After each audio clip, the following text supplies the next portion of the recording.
think screenplay of Brooklyn was based on a novel in the first place, which I never actually read, because when I met John Crowley, the director, I hadn't read the book at that point, and I discussed with him whether I should, and we both agreed that I probably should be the one person in the creative process who was sort of blind to that perspective, because it wasn't, Nick had done a very careful job adapting it, and there were enough voices in the room that would be able to say if we'd veer too far from that material, but for me not being sort of coloured by that perspective, I think was really helpful.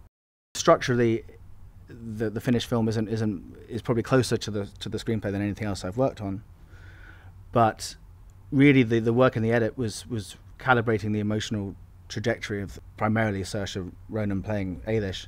Saoirse's a very subtle actress, and so she could give you enormous range in terms of the palette of what she was expressing, and so really the thing that John discussed with me the very first time I met him was the intimacy of how proximate he wanted to be to her journey.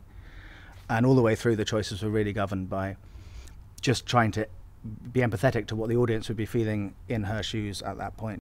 Eve, the cinematographer, and John had made the choice to shoot it for the most part in masters and quite simple shots. So again, you weren't necessarily cutting lots of different takes together to create the mood. You were sort of choosing a shot for quite a long period of time, but therein the choices each choice became that much more significant, because you were committing to that much more performance.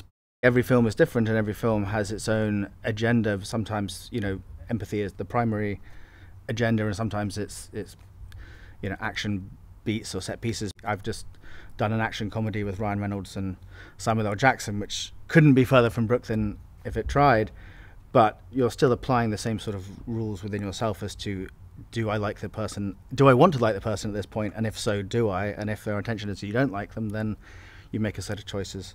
It's somehow always the same internal process, I find. And really what you're just trying to do is put yourself in the shoes of the audience. I've cut all my films on Avid, and it hopefully becomes an extension of your mind. Your speed of thought is matched by your ability to then translate that for a director, because sometimes you'll have an idea about how to make a scene work, and rather, you don't want to have to spend half an hour describing it to the director. You hopefully spend 5 minutes making and being able to show them straight away and demonstrate. Avid, I find it, I don't even, it's like tying a shoelace now, I don't even think about how to do what I want to do. It just sort of seems to happen. In the last few years, I've really embraced using like Animat and things where you can comp different. I never knew you could do this for the first 4 features I cut. I didn't even know this was possible, but you can comp different takes together so you can like one half of a performance from one actor in a frame, but you prefer take 8 from another actor in the frame, and you can marry those two things together and therefore completely calibrate the movie in a different way. And it's just whole other dimension in terms of your ability as a storyteller to tell the story